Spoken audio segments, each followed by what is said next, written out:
tomorrow.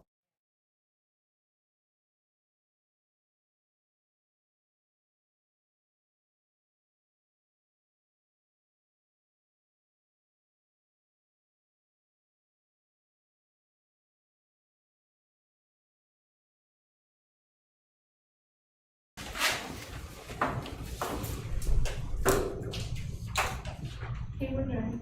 Okay, everyone. Ready when you are. I'd like to call to order our first board meeting for 2025. Happy New Year, everybody. Today is Thursday, January 9th. The time is now 12:07 p.m. Can I get a roll call, please? Yes. Carla Leon Guerrero. Here. Joe Escrino. Here. Gina Robbins. Here. Yolanda Sedana. Here. Brian Farioli. Richard Sablon. Here. Ava Batista. Yes, classes. We have a forum. Dr. Mary O'Connor. Here. Hannah Batista. Here. Simone Volunteer. Here. Attorney Robert Martinonia. I do part of the hospital, Wally Manzanoia. Okay, that's it. Can we please recite the mission statement? As As a leader in career and technical workforce development, providing the highest quality student-centered education and job training for micronation. Thank you. In your packet is the minutes from the previous meeting. Can you please review? Can I get a motion to accept the minutes? I mean, second. All in favor? Aye. All opposed? Okay, give you a few minutes.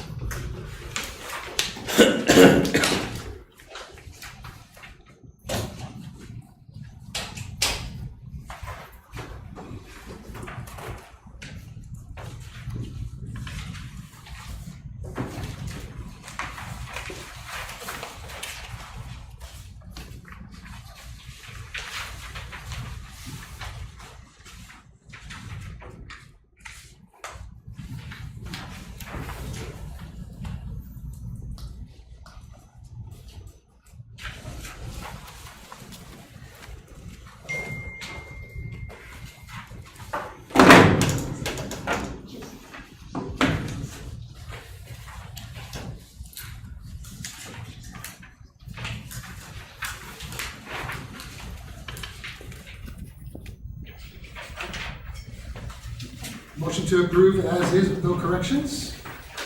So moved. Second, please. Second. All in favor? Aye. Okay, motion passes. Moving on to communications. No communications received, Okay, public discussion. no request for public discussion. Okay, moving on to the president's report, please. Okay, starting off with the financial status of the college, year-to-date, or fiscal year-to-date, the college has received $3,616,000, constituting about $3.5 million from the general fund to support the general operations, $64,000 from the general fund to support the Wuchie Scholarship Program, and $75,000 for the post commission. And we have not received any funding from the Capital Improvement Fund or MDF yet this year.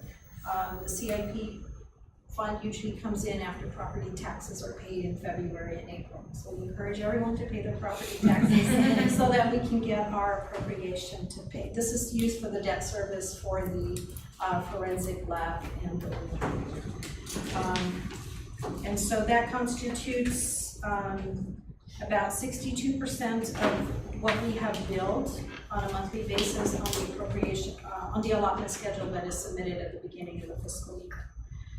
In terms of other things that are happening on campus, well, yesterday we started the spring semester, so we're happy to see students back on campus. And we did some extension of registration. We saw that the numbers always ramp up a little bit, either right before classes start, and we started to see the numbers increase a little bit. We think that enrollment is similar to what it was last spring, and so we're stabilizing in terms of our enrollment.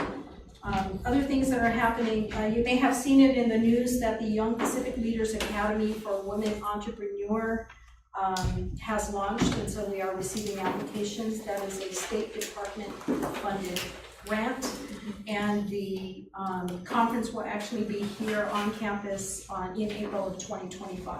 So we're excited about that. And as we start to transition the beginning of the beginning of the fiscal year, we normally see spikes in procurement training. Procurement training is continuous and always in high demand. So we are continuing modules 1 through 5. They have been, received a lot of inquiries on it, and the information has been provided going forward.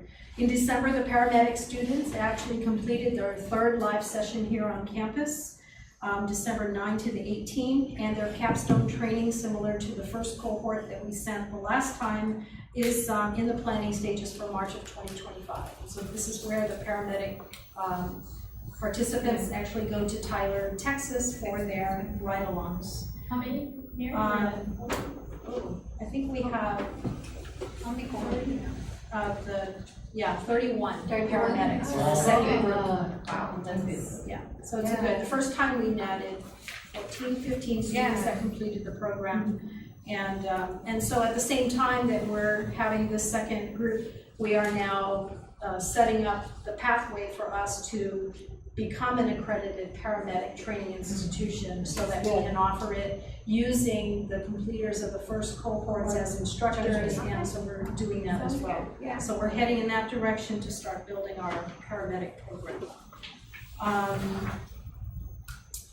Let's see. Lots of things happening in terms of partnerships. I know Dr. Mike has been working quite and receiving a lot of inquiries about cybersecurity training, and there is a request for CompTIA security and network training with NCTS Guam-based communications.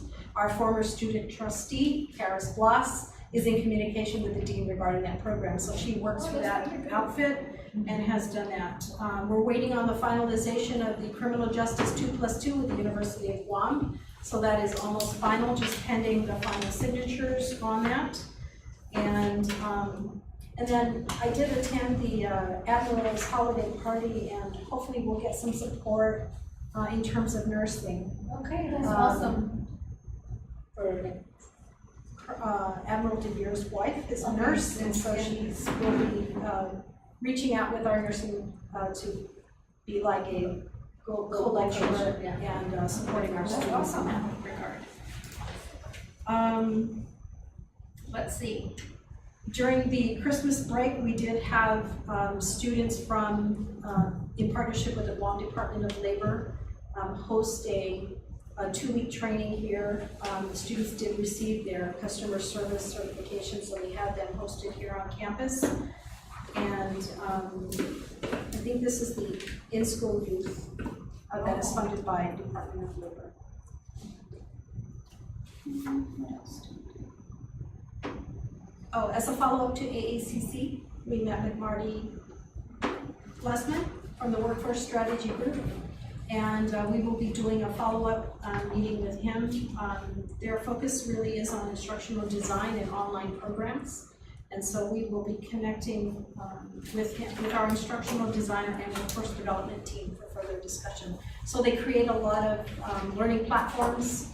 They do some pre-apprenticeship for high school students to encourage them into post-secondary, but all on an online platform. So it's a follow-up to last year's AACC, and so we will do the follow-up conversation with him in the next couple of weeks.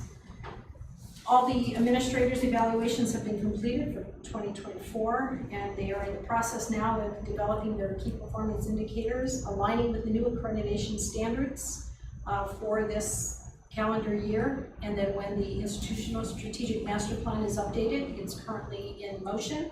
When it is finalized, then that will be also updated for 26. So, and then today we will have a resolution before the board to move forward with the renovation, expansion, architectural engineering design funding to get the next project for construction in motion. And I'll talk about the construction project later on in the agenda. Thank you. All I have. Moving on to monthly activity reports. Our student trustee is not here today. Ms. Sloan. Update everybody. Update. Nice to see it's still snowing. Right now, we started classes yesterday. Today's the second day of classes, so the faculty have been working closely with the DCs, who've been working closely with the deans to figure out workloads and class sizes and everything like that, and making adjustments and looking at the students who need certain classes and what classes can run and what can't. And so I'm happy to hear that enrollment is the same as last spring. Hopefully we can increase it because we are starting to, where the enrollment could be similar, but where those students are in terms of their, right? We have more that are almost finishing or more that are almost starting changes. And so that's why our schedules always look like, we always have to figure out, right, which classes are working and where those students are. So that's what's going on right now. And we'll see, but I mean, everything's working out. It's just a hectic, very hectic time of this semester right now. It's adjusting, or, settling everything.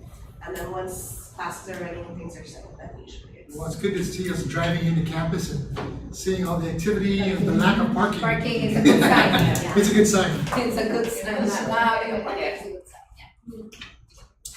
All right. Okay, thank you. Okay, moving on. Okay. Yeah, so staff are having busy this month preparing for the spring semester as well as preparing the campus for the students to receive the students in. We've been also clearing up our areas and removing any obsolete equipment that doesn't need to be with us that have been sitting in the storage area for a while. They've been a majority of them being removed, and we're still cleaning up to make sure that when we want to make sure we pass that public health inspection. Other than that, yeah, we're just busy with our year process as well as the assisting students in the beginning of the semester. And it's really good to see the students on campus. It's been quite quiet this last month. And other than that, that's pretty much it. Thank you. Okay, moving on. Any trustees have anything to report in terms of community outreach? Busy holiday season, but it was just family obligations. Okay. Well, hope everyone enjoyed their holidays and looking forward to 2025. So moving on to unfinished business. Starting off with the construction projects, it's always good to see how the progress of these projects move forward. So starting off with the Wellness Center, so one of the requirements now with USDA was to provide the interim 2024 financial statements. That has been submitted to them. And so that part is complete. The only item we are pending now is the feedback from the U.S. Fish and Wildlife. Once that is done, then and we remain in contact with the local USDA office to submit the application form for the construction of the Wellness Center. So that's where we are with that.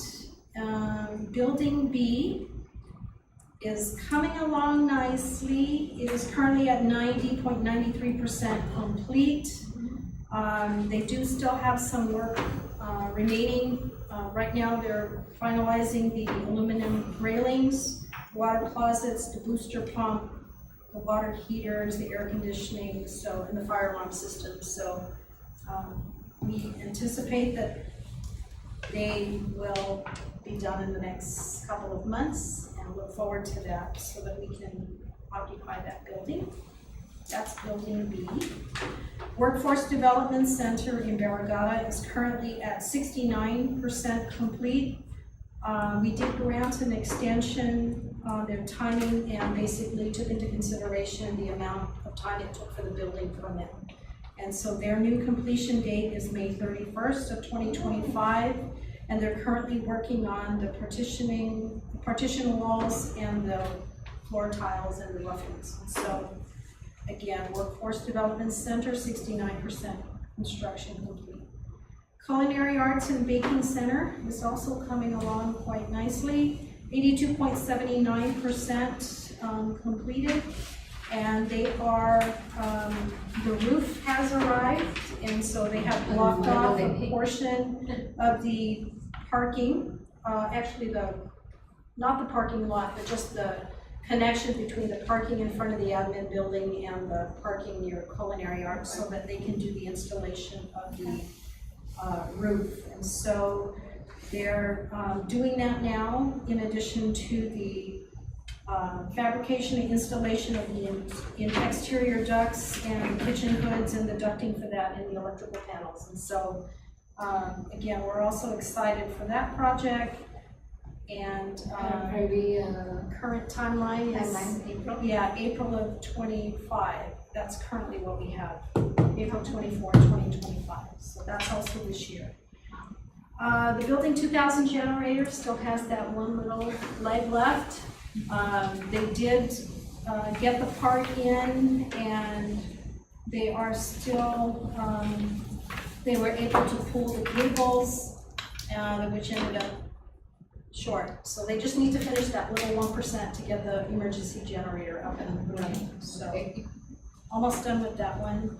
And then the solar parking and building D project, we have received 3 out of the 6 required clearances. So we did receive from the Airport Bureau of Statistics and Land Management. So we still have 3 more agencies to go. And then once those are done, and this is the NEPA and the Section 106 requirements that is necessary in order for us to move forward. And so we're monitoring that closely. And that's it. Thank you for that. Okay, moving on to new business. So we are presenting to you Resolution 1-2025, the appropriation to fund the architectural engineering building 600 renovation. So we have received preliminary costs for this. We are now ready to move this forward so that we can begin the construction of building 600. Building 600 is slated to be another LEED building with environmental sustainability and energy efficient features. It will accommodate the construction trades department, which we all know is one of the highest demand areas right now in terms of skilled workers.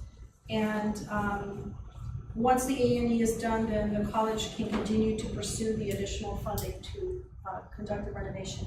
It's currently a 1-story facility. The intent is to make it a 2-story facility so that we can complement what happens in building 600 with also the, like a viewing into the automotive department, as we've seen in other institutions. And so we're working, and once the design is done, then we will be able to pursue this construction.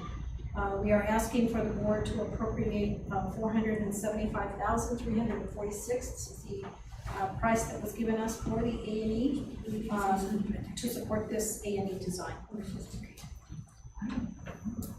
The building 600 is So right after the student center, it's the next building on the left. It's 600 where construction is, and then there's a where facilities and maintenance is, and then building 500, which is automotive. So it's the Butler buildings on this side. So these are the only these are the 3 remaining buildings that need the renovation. So I'll give you guys a few minutes to review the resolution. If you have any questions. Retrofit, harden, and renovate means the main structure will still stay intact, and then you're just. So this is part of the mitigation, we're seeking mitigation funding for this, so it'll harden the building similar to what we did with building 100, 200, 300. So it will harden the facility, and so the structure will be there, but because this is slated to be 2-story, they're going to have to make sure that the foundation is enough for the second floor. Gotcha. But expansion, because it will now be 2-story. Okay. Yeah. But saying they're just gonna fit in that lot where they're located right now, Same it's just footprint. going up.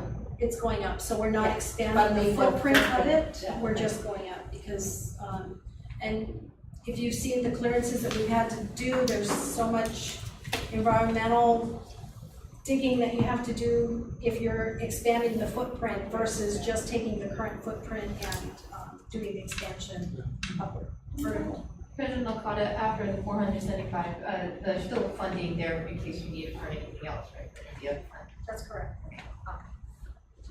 And the law allows us, at the approval of the board, to use the Manpower Development Fund to support expansion, especially in areas that relate to apprenticeable trades. Okay, good.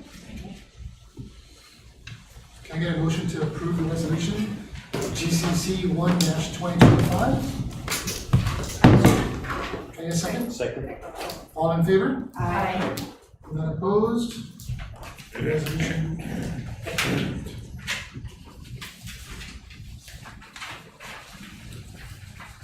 Moving on to the president's travel request. So at the last board meeting, when the board approved their travel to AACC WDI, a question was asked as to why I wasn't going. And it was because I was trying to figure out different things that are currently in my schedule, primarily because of the accreditation team that I'm leading. So I've been able to factor that in, and this request is to participate in the AACC Workforce Development Conference, January 28th to February 1st. Can I get a motion to approve the president's travel schedule for AACC WNDI conference? I move. Second? Second. All in favor? Aye. None opposed? You need to do there.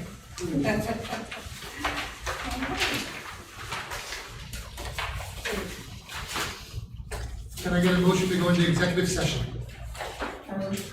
Second? Second. All in favor? Aye. Executive session ends. Thank you. Thank you, everybody. Happy New Year again.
Get there on the 14th.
Move out of executive and back into general session, please.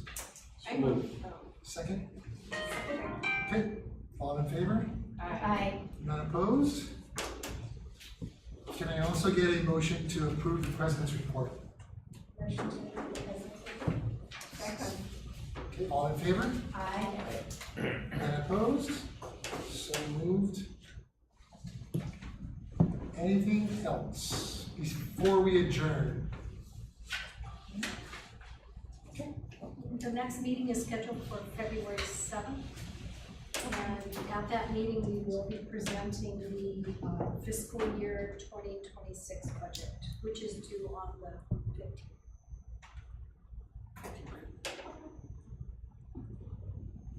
Yeah, February 7th. Can I get a motion to adjourn the meeting? So move. Second? All in favor? Aye. Aye. None opposed?